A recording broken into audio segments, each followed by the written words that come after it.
Dogs is my attempt in making a universe where the story is never ending.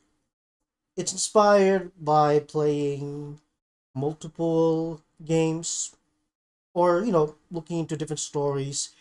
And while they're all taking place in their own universes, quote unquote, they are based on existing timelines. Obviously, the future stuff is a little speculative, but they do use some form of evidence, quote unquote, to try and build the universe on top of said evidence. Prediction of the future. Um, so games from all the way back from, let's say, Civilization. Civilization is takes place in multiple eras, right? So from the ancient era all the way to the information era, and with mods beyond, or with a weird iteration beyond Earth. But I really like the game, but it's still out there, bro. Anyways, so Dogs of War is just my attempt in making all of that into a single story. In terms of story, it's not really a story, it's more of the world that you get to explore, which is Dogs at War. So there will be a lot of mechanics and rules in this universe that, again, like my attempt, try and make it all make sense without breaking each other. We will go all the way from machines to cavemen and magic and non-existence. We tackle eldritch abominations from Lovecraftian to biblically accurate angels, and they are all within the same universe. But in order for all of this to make sense, we need to start from nothing. And what I mean by nothing, I mean literally nothing. There is no life outside of the planet that Dogs of War takes place in. There is no gods, which contradicts what I just said earlier, but bear with me. You just need to get used to the idea that we start in a world where there is no life anywhere but just this world. Oh, don't worry, we still have the universe out there for us to explore. Space and all that stuff. But for the sake of this story this universe I'm trying to set up, we need to get used to the idea that there is no life out there. There's a famous quote that was told by a scientist or an astronomer, I assume. I don't remember. But when media adapts this quote, they always go for, I believe they go for the latter.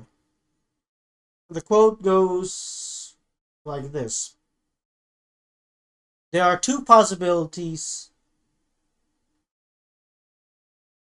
In space, there are two possibilities. I don't remember the exact quote, but just bear with me. There are two possibilities. Either we are alone or we are not. And both are equally terrifying. Everyone will always go for the latter. And it becomes a cliche in its own. And no one explores the former question, which is, what if we are alone? I believe the reason why no one wants to tackle this question is because, number one, there's not really going to be that much materials to work with. But number two, I believe somewhere within us, we are genuinely scared of nothingness. And what I mean by that is that in every religion, we always come up with stories of something that happens after death, trying to explain that it's all right. It's not the end of our story. But thinking about that, like, gives you some form of security. But if there's nothing out there, in terms of, let's say, after death, we have those people called atheists.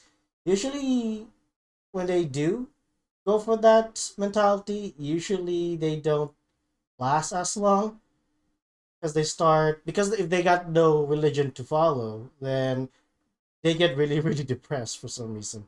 But I think that's just because the horrible truth of nothing comes, like, of as soon as it ends, there's nothing left. There's nothing to look forward to.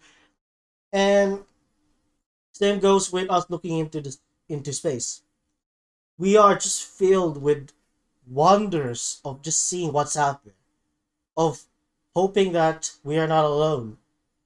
And yes, there are those who would say, "Oh, oh, we should, if there are life, if there is life out there, then it would be, like, we should be careful because, like, if there are aliens out there, then they could come for us." But again, like I said, people will always tackle this question all the time.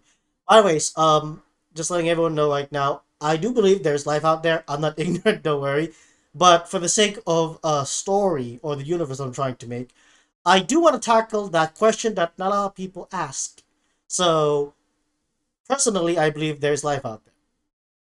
But for the sake of this story, I want to challenge myself.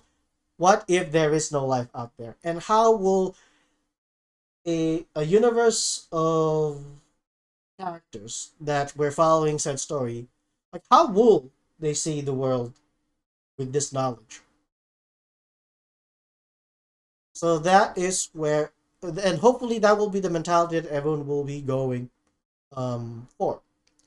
So yeah, so that's pretty much a quick I guess nutshell of Dogs at War. And it's just start from the very beginning that there is no life out there in the universe. We're only following the story in just the planet that Dogs of War takes place in, which is, our version of Earth, I guess. Um, but that's pretty much it. It's that simple.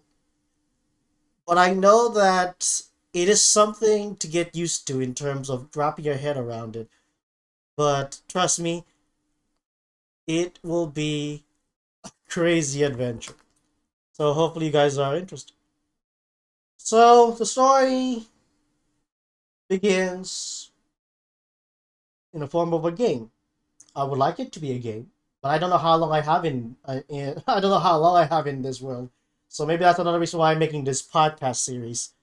It's a just in case anything happens, because we live in a crazy world right now. So I think there should be backups just in case. It doesn't have to be me who gets to make it, because the idea of this universe that I'm trying to make is so that anyone else can work on it. But having all the pillars and foundations set up so that when someone screws it up, which is inevitable, because I even screw myself up, there'll be much systems already set up in the actual lore of the story itself of Dogs of War that is designed to fix that. It's like an amendment system. I'm making my own constitution, but okay. So again, I do want this to be a video game series, but I don't know. But you can't just expect everything to work out. So I'm making this podcast series so that you guys at least get an idea of what Dogs of War will be. If, let's say, I do actually do make some games about it, but I won't be able to maybe make all of it because thinking about it is faster than making it with your fingers. So yes, typing takes too long for me even. So I need to say this all out as like a storyteller. This is like a storyteller method, similar to how those philosophers back in the olden days, tell their philosophies, because they're not the ones who wrote it. It's the people around them who wrote it. So that's pretty much the approach that I'm going for here as well. There's gonna be a storytelling approach, and hopefully it'll work out. Because I'm not really a great writer, and I'm not sure how long I'll be able to get an entire production team to be able to make Dokes the way I see fit. And just in case anything happens, I want to make sure that at least this consciousness of mine that produced this entire universe will at least get to be shared to others, and maybe you never know, maybe inspires some to work on those ideas either in their own universes or maybe in within my universe, and using the rules, systems, foundation, pillars, and mechanics to try and make the story of their version of Dogs at War consistent. It doesn't break because there's one character that just happens to just completely throw all the rules and systems that previous storylines that was built within this universe just gets completely pushed aside for the sake of a cool factor. So that being said, let's actually talk about how I'm gonna structure this podcast style. I'll try and structure it like a game entry or entry to each game franchise, pretty much, I guess. And so like a prequel, sequel, blah blah blah. So treat it like a game. I'm gonna do it that way. So let's see if that works.